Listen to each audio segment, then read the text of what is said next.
Hello students, आज हम लोग जानेंगे कि भारत पर आक्रमण करने वाला पहला यूरोपीय आक्रमणकारी कौन था। और जैसा आप लोग सबको पता है सिकंदर महान के बारे में, तो सिकंदर महान भारत पर आक्रमण करने वाला पहला यूनानी या यूरोपीय आक्रमणकारी था। तो आइए हम लोग देखते हैं सिकंदर के बारे में थोड़ी सी जानकारी लेते हैं। ये सिकंदर कौन है? पहली बात तो पहला यूनानी आक्रमण सिकंदर के नेतृत्व में ही हुआ, और सिकंदर जिसका मूल नाम अलेक्जेंडर थर्ड ऑफ मैसिडोन था। ये मूलतः मैसिडोनिया के शासक फिलिप द्वितीय, इसके पिता का नाम फिलिप द्वितीय था, उसका पुत्र था, और इसका जन्म हुआ था 356 बीसी में मैसिडोनिया के पेला नामक जगह में 356 बीसी में सिकंदर अलेक्जेंडर तृतीय का जन्म हुआ था। और इसके गुरु अलेक्जेंडर थर्ड के जो गुरु थे, जिसको हम सिकंदर के नाम से जानते हैं, वो एक महान दार्शनिक अरस्तु का वो शिष्य था। उनसे उन्होंने शिक्षा प्राप्त की। बहुत ही प्रोग्रेसिव दिमाग का, बहुत ही एम्बिशियस बालक था ये, और विद्वान भी था। और 20 वर्ष की अवस्था में जब यह शासक बना तो उसका ख्वाब विश्व विजेता बनना था। वो विश्व विजेता बनना चाहता था। और उनकी माता का नाम ओलंपिया है। और कुछ स्रोतों से ज्ञात होता है कि ओलंपिया जो थी वो जादूगरनी थी। वो एक जादूगरनी थी और सांपों से खेला करती थी। स्नेक से उनको बहुत ज्यादा प्यार था, सांपों से वो खेला करती थी।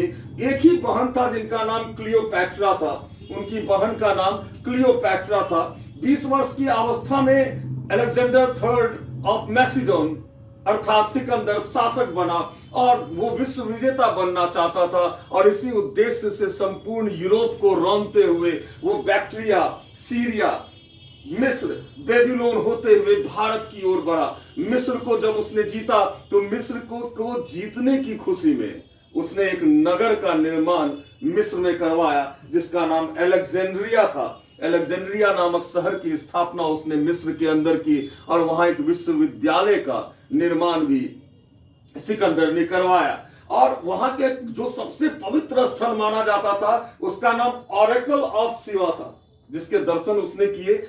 और अपने आप को जीएस एमॉन घोषित किया, मतलब जीएस का पुत्र। और उसने अपना एक मूर्ति भी वहां स्थापित करवाई।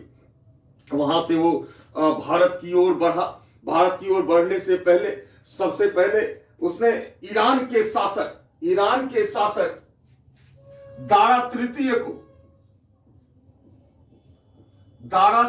को 331 बीसी में अरबेला की लड़ाई में परास्त किया।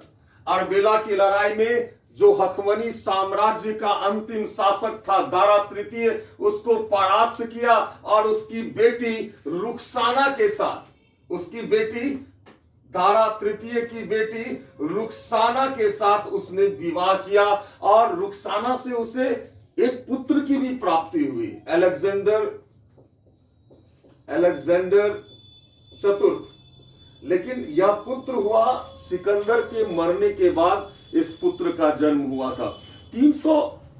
अगर हम बात करें भारत की तो 326 बीसी में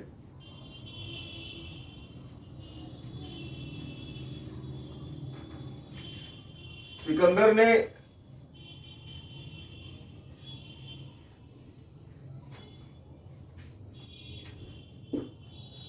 326 बीसी में 326 बीसी में खैबर दर्रा होते हुए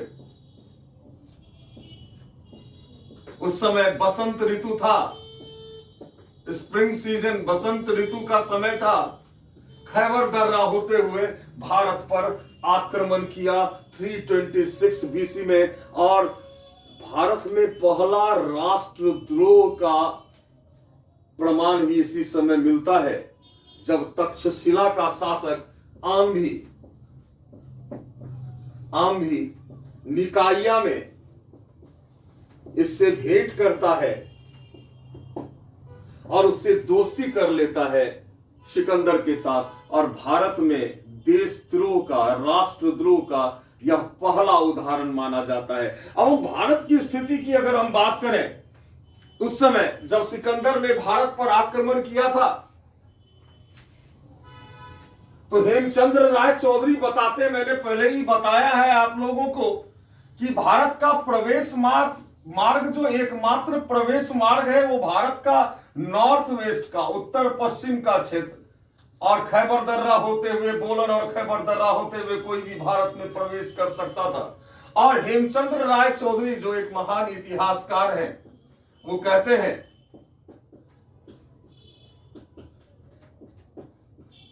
इस समय भारत के उत्तर पश्चिम में 28 छोटे छोटे राजतंत्र और गणतंत्र थे जो आपस में ही संघर्षरत थे। हालांकि युद्ध से संसाधनों का विनाश भी होता है, युद्ध से सीमाएं असुरक्षित थीं, किसी भी विदेशी आक्रमणकारियों के लिए भारत पर आक्रमण करना आसान था। और खासकर जब सिकंदर अपने विशाल सेना के साथ भारत की ओर पूरे संपूर्ण मध्य एशिया को रौंदते हुए, मिस्र को रौंदते हुए, बैक्ट्रिया होते हुए जब वो भारत में प्रवेश किया, सीरिया में के शासक जो थे वो हकमनी साम्राज्य के अंतिम शासक दारा तृतीय को भी बुरी तरह उन्होंने परास्त किया और भारत में प्रवेश किया बसंत ऋतु में 326 बीसी में। और भारत के उस उत्तर पश्चिम में यहाँ 28 छोटे छोटे राजतंत्र और गणतंत्र हैं जो आपस में ही संघर्षरत है, और इसका परिणाम यह है कि भारत की सीमा असुरक्षित है और एक अनुकूल परिस्थितियां विद्यमान है अलेक्जेंडर थर्ड ऑफ मैसिडोन के लिए, अर्थात सिकंदर के लिए, भारत के क्षेत्र को जीतने के लिए। और 326 बीसी में जब भारत पर सिकंदर ने आक्रमण किया तो पहला राज्य जिसे सिकंदर ने जीता उसका नाम था आस्पेशियन। सिकंदर ने जिस पहले राज्य को जीता उसका नाम आस्पेशियन था। तब उसके बाद गैरियन नामक राज्य को सिकंदर ने जीता। गैरियन के बाद निसा नामक राज्य को जीता। निसा के बाद अश्वक में एक घटना भी घटी कि अश्वक राज्य के जब पुरुष सैनिक सिकंदर के साथ युद्ध लड़ते लड़ते सारे पुरुष सैनिक मारे चले गए, तब महिलाओं ने युद्ध का मोर्चा संभाला और सिकंदर ने सारे महिलाओं का कत्लेआम करवा दिया। यह घटना अश्वक के साथ जुड़ा हुआ है। पुरुष और महिला जितने भी बच्चे बचे थे सबका कत्ल सिकंदर ने करवा दिया। एक बहुत ही शक्तिशाली राज्य था उस समय। झेलम और चेनाब नदी के बीच एक बहुत ही शक्तिशाली राज्य था जहां के राजा पोरस थे। पोरस के और भी कई नाम मिलते हैं, जैसे पुरु, पर्वतक, ये भी पोरस के नाम के रूप में पुरु, पर्वतक की चर्चा मिलती है। और एक युद्ध सिकंदर और पोरस के बीच में लड़ा गया जिस युद्ध को हाइडेस्पीज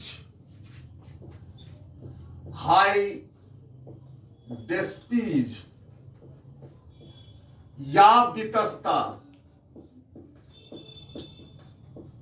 या झेलम का युद्ध कहते हैं। यह युद्ध जो सिकंदर और महान पोरस के बीच में लड़ा गया, इस युद्ध को हम हाइडेस्पीज का युद्ध या झेलम का युद्ध या वितस्ता का युद्ध करते हैं। लेकिन इस युद्ध में बहुत ही बहादुरी के साथ पोरस सिकंदर के साथ लड़ता है, लेकिन उसकी हार हो जाती है।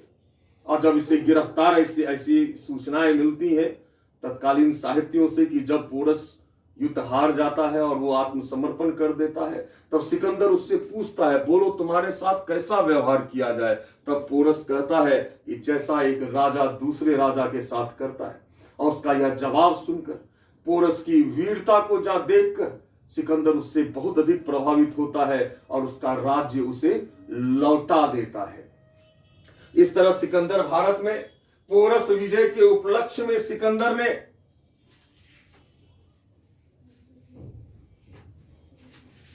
पोरस विजय के उपलक्ष्य में सिकंदर ने भारत में निकाया नामक नगर की स्थापना की। निकाया, पोरस विजय के उपलक्ष्य में। और दूसरा नगर बुकेफाला, एक और नगर की स्थापना सिकंदर ने भारत के अंदर की, और यह नगर की स्थापना वो अपने प्रिय घोड़े की याद में।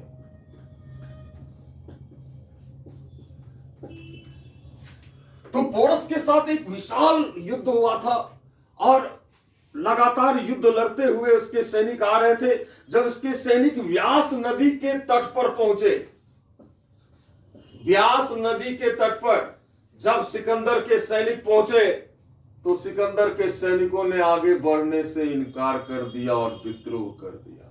कारण यह था कि व्यास नदी के आगे उस समय के सबसे शक्तिशाली शासक, मगध के नंद वंश के शासक धननंद का शासन था, जो सबसे महान, सबसे शक्तिशाली सैन्य शक्ति उस समय धननंद के पास थी। और सिकंदर के सैनिकों ने व्यास नदी के आगे बढ़ने से इनकार कर दिया। तब सिकंदर निराश हो गया और उसने व्यास नदी के तट पर 12 विशाल वेदियां बनवाई। 12 विशाल वेदियां बनवाई, और उसने जब वहां से लौटने का जब निर्णय किया, तो उसने मालव गणराज्य में उसने कत्लेआम मचाया। मालव गणराज्य में कत्लेआम मचाया। सिकंदर 325 बीसी में, 325 बीसी में भारत से अपने देश की ओर रवाना हुआ, क्योंकि उसे एक सूचना मिली कि पर्सिया में भी विद्रोह हो गया है, उसके अपने राज्य में भी, मातृ देश में भी संकट उत्पन्न हो गया है। तो उसने लौटने का निर्णय किया, और कुल मिलाकर सिकंदर भारत में 19 महीने रहा। 19 महीने तक उसने भारत में बिताया। और जब व्यास नदी के आगे उसके सेना ने बढ़ने से इनकार कर दिया, विद्रोह कर दिया, वो निराश हो गया, और यहां से लौटते समय 325 बीसी में पाटन नामक स्थान से वह अपने मातृ देश के लिए प्रस्थान किया। लेकिन बेबीलोन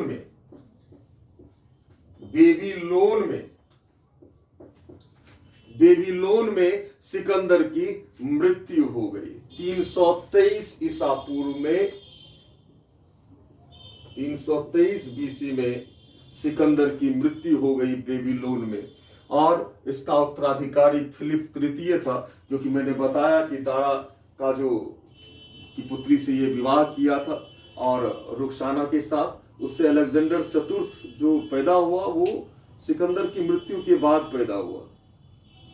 तो फिलिप तृतीय जो था, इसका उत्तराधिकारी था। भारतीय क्षेत्र पर उसने अपने प्रशासकों को, अपने गवर्नर्स को नियुक्त किया था, जिसे यहां से खदेड़ने का श्रेय जाता है चंद्रगुप्त मौर्य को। यह भी सूचना मिलती है कि चंद्रगुप्त मौर्य उस समय में तक्षशिला में जो एकमात्र उस समय एक विश्वविद्यालय था, भारत का प्राचीनतम विश्वविद्यालय, शिक्षा साहित्य का केंद्र था तक्षशिला, वहीं उसने शिक्षा ग्रहण की थी। और वो एक बार सिकंदर से मिला भी था, और सिकंदर उसके प्रति रुष्ट हो गया, गुस्सा गया, उसको पकड़ के कत्ल करने का हुक्म दिया।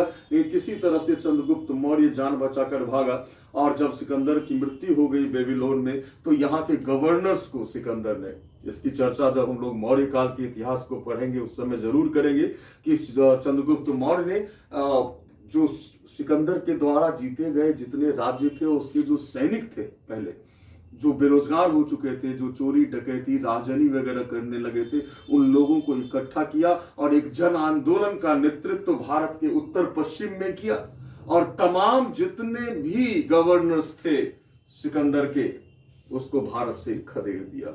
इन सब की चर्चा होगी मौर्य काल में। तो आप लोगों ने जाना कि भारत में पहला यूरोपीय आक्रमण या यूनानी आक्रमण किसने किया, और सिकंदर के विषय में महत्वपूर्ण जानकारी आप लोगों ने पाई है। और मैं आप लोगों से कहना चाहता हूं कि ये तमाम जो बातें हो रही हैं वो जनरल स्टडीज सामान्य अध्ययन के लिए बहुत ही महत्वपूर्ण है। किसी भी परीक्षा में, चाहे वो आईएएस हो या state PCS, BPSC, CDPO, Uttar Pradesh PCS या जितने भी स्टेट के पीसीएस होते हैं, उन सब के लिए महत्वपूर्ण है। एसएससी वगैरह के लिए भी ये सारी सूचनाओं को जानना, इन सारे ज्ञान को अर्जित करना बहुत ही जरूरी है। तो आप लोग हमारे चैनल को सब्सक्राइब करें और बेल बटन को भी जरूर दबाएं, ताकि जब भी नया वीडियो आए तो इसकी सूचना आप लोगों तक पहुंच सके और आप सब लाभान्वित हो सके। मेरा उद्देश्य छात्र छात्राओं को जो दूरस्थ क्षेत्र में भी हैं उन तक अपनी बातों को पहुंचाना, सामान्य अध्ययन को बहुत ही सरल भाव में, सहज भाव में आप तक पहुंचाना, यही हमारा उद्देश्य है। तो कृपया करके चैनल को सब्सक्राइब करें, लाइक करें, शेयर करें और अपने कमेंट्स जरूर लिखें, ताकि और आपको अगर कुछ और जानकारी चाहिए, कोई नया सब्जेक्ट, नए विषय पर आपको जानकारी चाहिए तो उसके बारे में भी आप हमें लिख सकते हैं। धन्यवाद।